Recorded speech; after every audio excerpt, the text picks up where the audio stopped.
মধুখালীতে আবারও সড়কে ঝরল যুবকের প্রাণ, এ যেন থামছেই না মৃত্যুর মিছিল। ফরিদপুরের মধুখালীতে সড়ক দুর্ঘটনায় তুহিন বিশ্বাস ৩৫ নামে ম্যাটাডোর কোম্পানির এক বিক্রয় প্রতিনিধি নিহত হয়েছেন। ১৩ জুন শুক্রবার রাত ৮টার দিকে ঢাকা খুলনা মহাসড়কের উপজেলার বোয়ালিয়া বাস স্ট্যান্ড এলাকায় এ দুর্ঘটনা ঘটে। নিহত তুহিন বিশ্বাস ঝিনাইদহ সদর উপজেলার পাইকপাড়া গ্রামের আফজাল বিশ্বাসের ছেলে।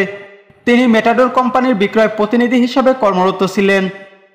স্থানীয় সূত্রে জানা যায়, ঢাকা খুলনা মহাসড়কের সংস্কার কাজে ব্যবহৃত পাথর বোঝাই একটি ট্রলির চাকা বাস্ট হয়ে যাওয়ায় সড়কের পাশে দাঁড় করানো ছিল। বরিশাল থেকে ঝিনাইদহগামী একটি ম্যাটাডোর কোম্পানির পিকআপ মহাসড়কের উপর দাঁড়িয়ে থাকা ওই ট্রলিকে ধাক্কা দেয়। এ সময় পিকআপে থাকা ম্যাটাডোর কোম্পানির বিক্রয় প্রতিনিধি তুহিন বিশ্বাস ট্রলি ও পিকআপের মধ্যে আটকা পড়ে যান।